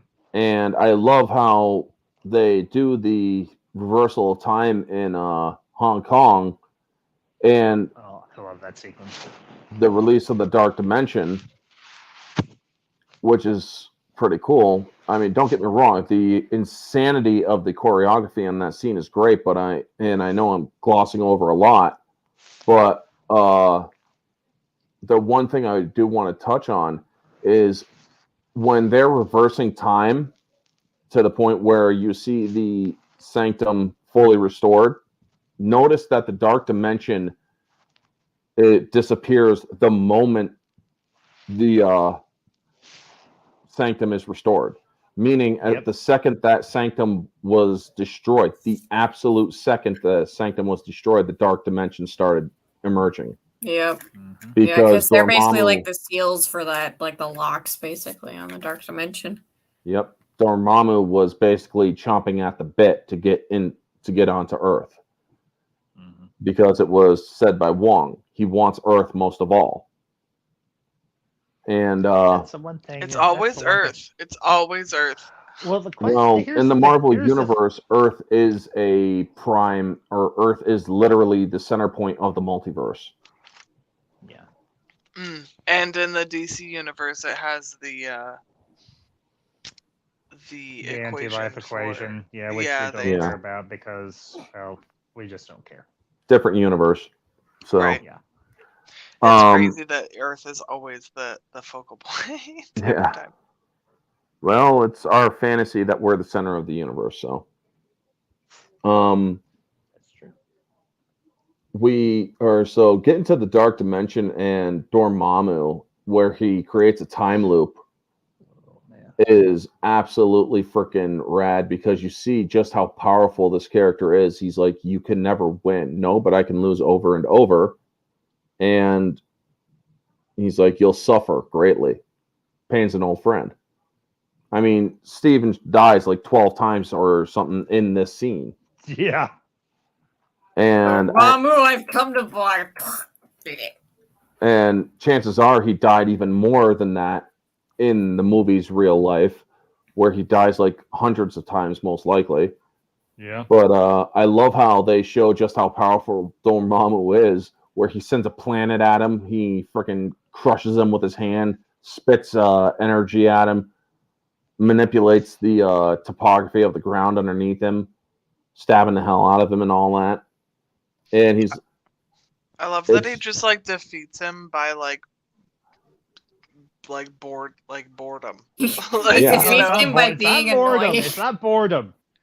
It's not boredom. It's more of a idea that you have a nigh and powerful being with all this power at his control, and yet he's trapped inside this prison of time, and which he has he's to supposed keep to exist outside of.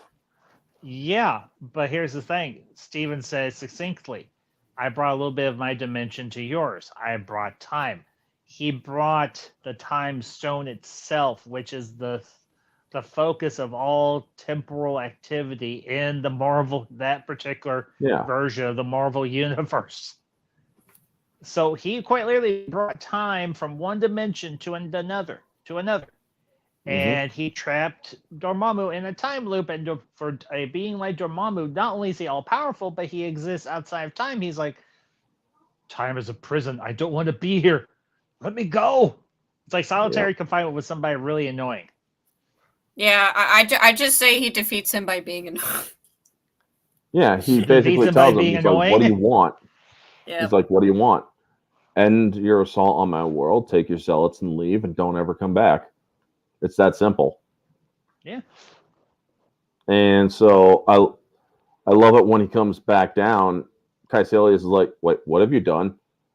Well, I made a bargain, and you're going to get whatever or all that you wanted to be part of the one. By the way, you're not going to like it. And the things that they start to turn into are actually, I can't remember what they're called. They're called something one. They're actually in the game that I used to play, but they don't have portraits to them. But they're like these golem-like figures with a single eye that has what's known as an abyssal stare, which kills you slowly in the game, unless you do a cure-all with Doctor Strange. But they end up turning into those things as they're flying into the dark dimension, which is pretty bad. But it's like, hey, at least one pedophile is getting the hell out of off this planet. That's true. But yeah. And then that's when Mordo basically is like, yeah, I can't continue down this path. And also, Wong laughs for the first time because Strange tells a stoic joke about the spells coming, or the dangers coming after the spells. The warnings, yeah. Or the warnings and whatnot. And it's like, honestly, you really should put them in or before it, but whatever. But yeah, it's a nice little moment where Wong laughs. So then we get the return of the Infinity Stone and the confirmation that it is indeed an Infinity Stone. And I really do like that because it's like, oh, best not to be walking the streets with an Infinity Stone. What? You have so much to learn. And that's basically the end of it. And we get the small bit with Thor talking with Doctor Strange. So there's sorcerers now. Wizards. Or wizards, whatever. And you see the magical filling cup, and he's looking for Odin. And Loki was also brought to Earth. That's all that we knew at that point. So it's like, oh crap. So then we see Pangborn gets attacked by Mordo, and Mordo literally pulls the magic or siphons his magic out, and you see his hand waste away and his leg waste away. And he's like, why are you doing this? Well, I've learned that, or there's a very dangerous truth. There's too many sorcerers. And so that's the end of Doctor Strange. So what did you all think of the Dormammu sequence? We'll start with Kate. I I thought it was an interesting finale, but I wasn't disappointed in it, if that makes sense. Usually for like the final act, we get this like super dramatic like fight scene, and instead we get Doctor Strange dying a bunch of times in a bunch of different ways, which I thought was creative and funny. Um, and I don't know. Yeah, we get just like you had mentioned how powerful Dormammu is, and um you know, like throwing planets around and doing different stuff. And so I like that because we got all of this training with Doctor Strange of like just mental it was just like more of a mental game and like more of mental training and stuff. In the end, yeah, like you guys said, I guess he was just like being annoying, you know, and stuck him in a time loop and was just like, oh yeah, well, you think you're gonna kill me? Well, you're just gonna have to like keep killing me forever, you know. um so it was funny and it was different and it was creative, and I just liked the way, yeah, that like it was like the final battle was just him dying a bunch of times. They just kind of flipped the script on you a little bit. Riot. Like I said, I think he just defeats him by being annoying. And you know what? I think like it does also, you know, again, like show like, you know, he is like a bit, well, like he is a combination of like street smart and book smart. He doesn't like Stephen Strange is not a brute force kind of character. He tries to use his head, like his environment, to his advantage, like, and you know, and use the tools he has at his disposal, like a surgeon does, like to, you know, get over this obstacle. And so, well, in this case, it's like the time stone to like basically annoy Dormammu into like leaving. So, yeah, and also it does showcase how powerful Dormammu is. I wish they would have at least shown like a little bit of what he actually looks like, because it's way cooler than what was shown in the movie. But even though it makes sense for him to look like that in his own dimension, but yeah, yeah. So it was really funny. Like I remember like the first time going watching this. I believe I went to see this with my stepdad. He was like absolutely laughing his butt off in the theater. At this scene, and I was laughing right with him. It was just great. It's hilarious, but it doesn't feel out of place. All right. Ambassador. The fight scene is going to be one of the best finales in any of the phases of the MCU, honestly. I mean, you've got Benedict Cumberbatch talking to himself.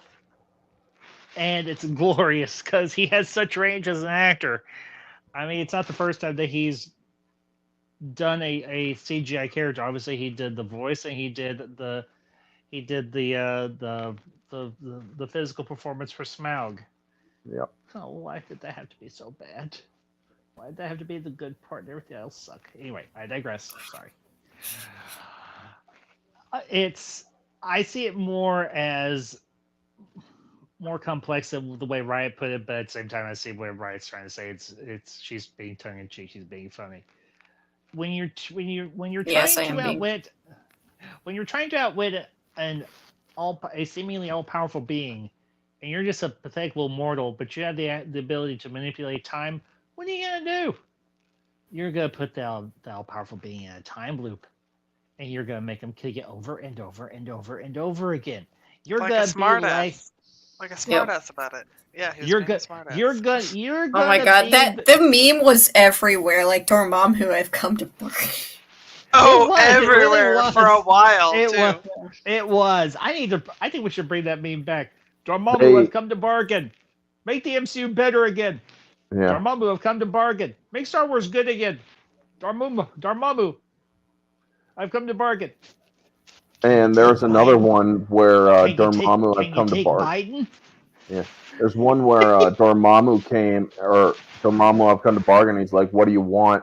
And then it's Helmut Zemo from Civil War. Mission Report, December 16, 1991. It's like, oh my god, really? Oh, looped it back in. Nice. Yeah, they did that. And it's like, oh my god. But yeah. Oh, it looks like Riot found a bunch of them. Will you be my Valentine? No. No, Mama, Yeah. I've come to bargain. What the fuck? Yeah, then there's Yes. Yes, thank you. I love it. Thank you. You're my hero. Oh my god, wow. I'm this one. come Dakota to does bargain. make love it, sure I the love last it. day of school to fix your. I love this. Dormammu, Yeah. I've come to bargain. Will you be my day for homecoming? No. Dormammu, I've come to bargain. Will you be my will you be When you my ugly accidentally will you be my ugly sister's date for say the prom? same line, No. paragraph times instead. Yeah. Yeah, oh my god. See if you can find the one with Zemo or Was Demo?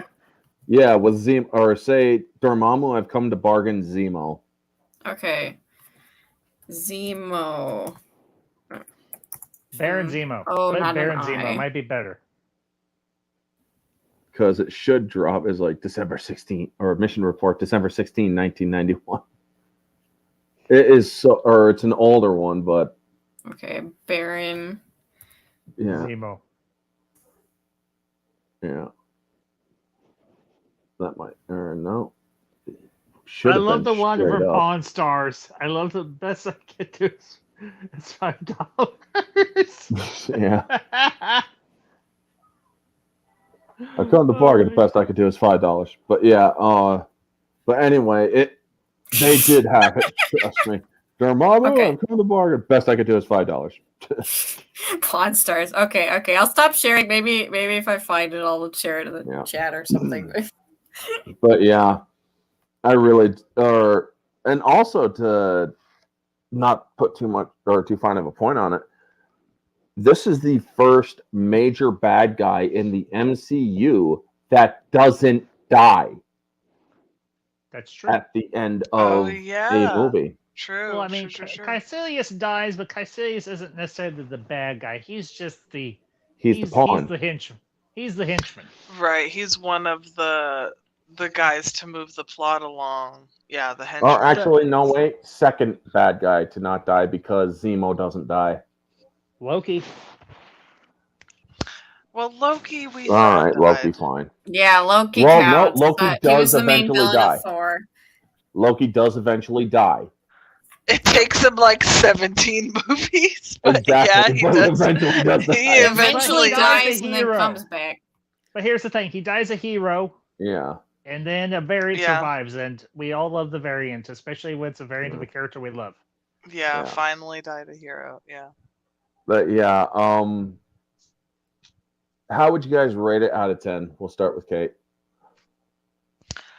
Ooh, out of 10, personally, I would say like an 8 out of 10. But as far as just like general comic book movie, I would say it would be like a 9 out of 10.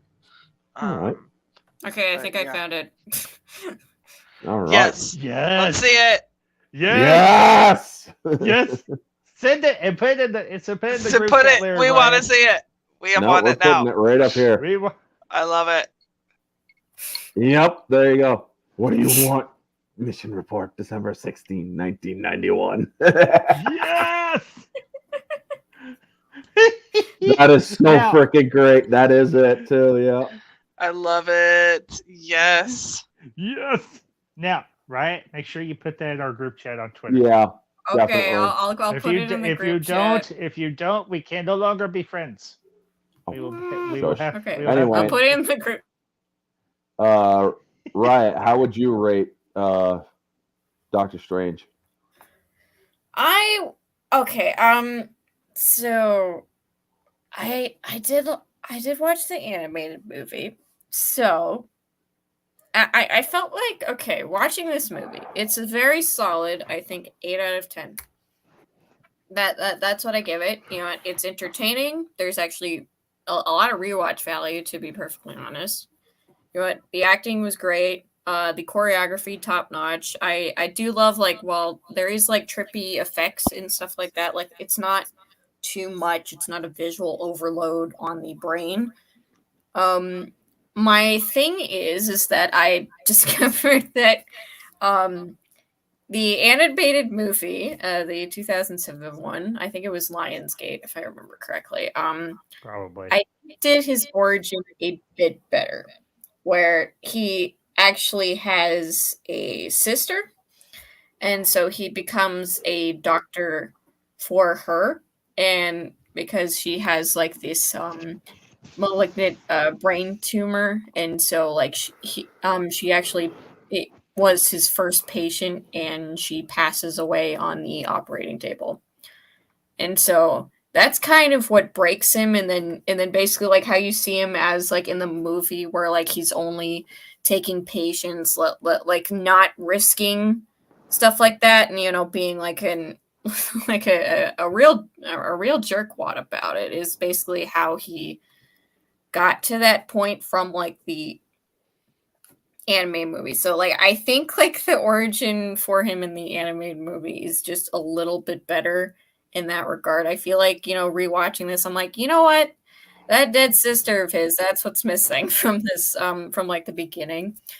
But yeah, other than that, in regards to like the race swapping or whatever, I like for live action there is like an excuse for like merit and stuff like that. That's why I don't complain about, Heimdall or technically Nick Fury, or like the Ancient One, because what, they all did a wonderful job, and it wasn't a part of the market. It's like, oh yeah, look, we changed this character around, or whatever. And I don't know, animation wise, no excuse. I'm just gonna be real, no excuse, whatever. I don't care what the circumstances are, no excuse. But yeah, what? I think Tilda Swinton did a great job, and even though it's for a dumb reason why they did not have like an old guy in it, I still think she did a great job. So what? Solid 8 out of 10. I think like the origin could have been done a bit better, like the animated movie previously, but yeah, so pretty nice overall, and very entertaining. So whoever wants to take it. Okay, Ambassador.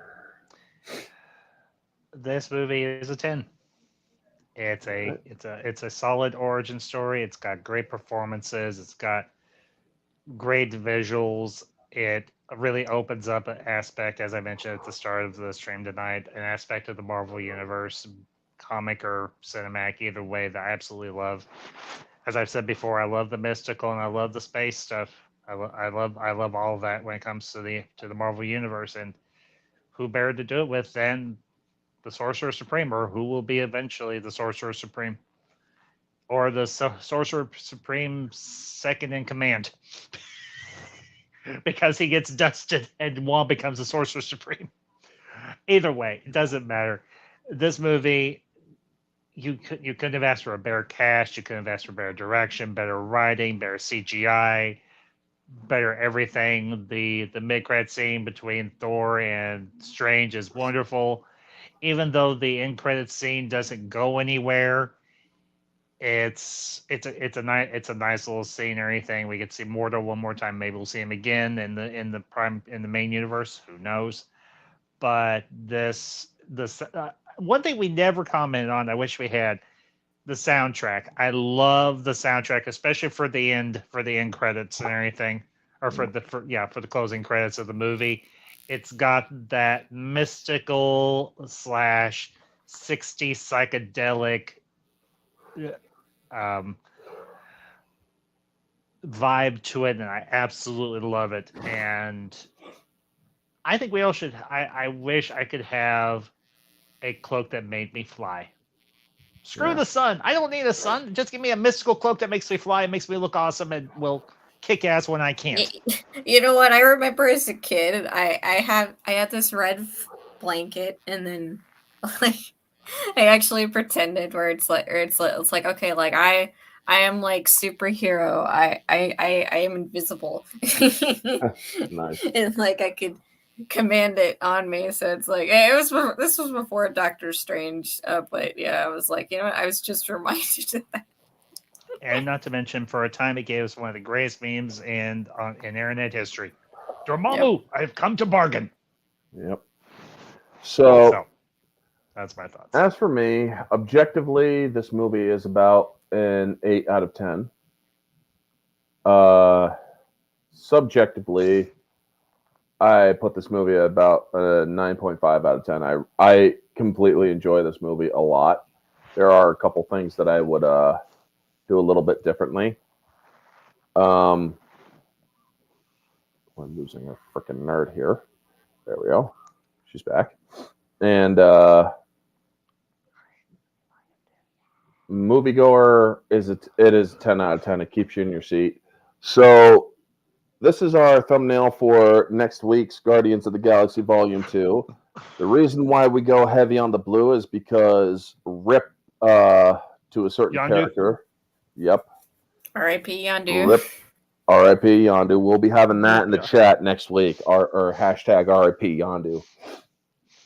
But yeah, I can't wait to discuss that one because You squish my mom. This one's like so Yeah. good, honestly. Like Phase 3, like Guardians of like these two Guardians of the Galaxy movies, awesome. I still need to see Volume 3.